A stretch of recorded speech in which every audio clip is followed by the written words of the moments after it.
As-salamu alaykum wa barakatuh. Eid al-Fitr is one day long. Eid al-Fitr is one day long. The reason why Eid al-Fitr is only one day long is because it is known as the day of Fitr, meaning the day where you break your fast. The second day after Eid, which is the 2nd of Shawwal, that becomes now the time for you to fast, all of the days that you want, especially, the emphasized fasting, which is the 6th of Shawwal. Therefore, Eid al-Fitr is only one day because it emphasizes and symbolizes the breaking of the fast. That day you've broken the fast, meaning you complete the month of Ramadan. And if the person wants to continue with optional fasting after that day of Fitr, which is the one day of Eid, then he can do whatever he wants. He can continue fasting, indefinitely, every single day if he wanted, or every other day if he wanted. Right, so that's that Eid. As for this Eid, this is known as al-Adha. And the reason why it's known as al-Adha is because it's the sacrifices. The Adha, which is Udhiyah, which is the Qurbani.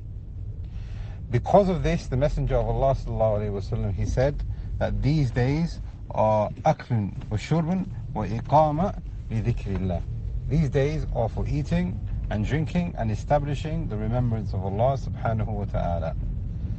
Now if you think about this is ajib. If you think about this, Allah subhanahu wa ta'ala told us to stay away from eating and drinking, and we fasted the month of Ramadan.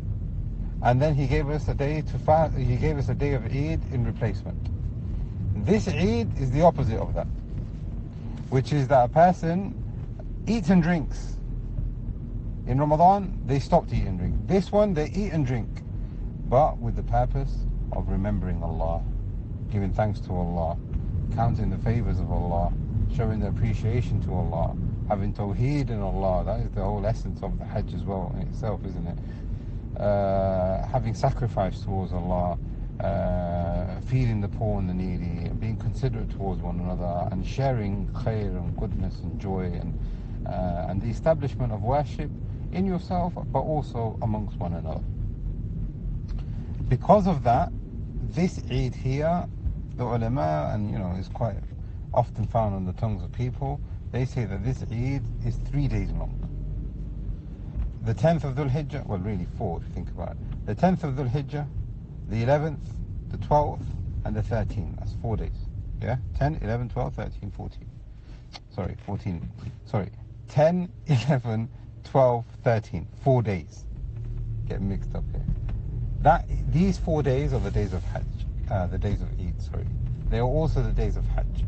These are also the days where the Prophet ﷺ has forbidden people from fasting. You are not allowed to fast optional fast on these days. You are not allowed to make qada on these days. And the only people who are allowed to fast are those people who were supposed to offer a sacrifice as far as tamattu and qiran, but no one able to do so. Because Allah subhanahu wa ta'ala, He says that they should fast 3 in Hajj, and 7 when they return home.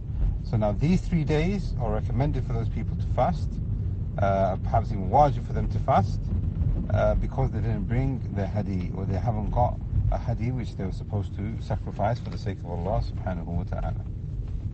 Therefore, my point that I'm making here is that these days are the days of eating and drinking. After the 13th, the days of Hajj are over. Then there is no Eid, period.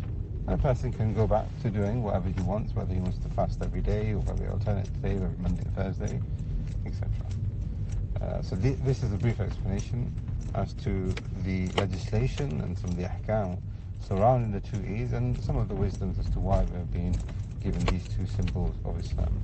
Ask Allah subhanahu wa ta'ala that He makes these days a day of joy and happiness and returning back to Allah, and a proof for us and not against us. Yawm al-Qiyamah. Assalamu alaikum wa rahmatullahi wa barakatuh.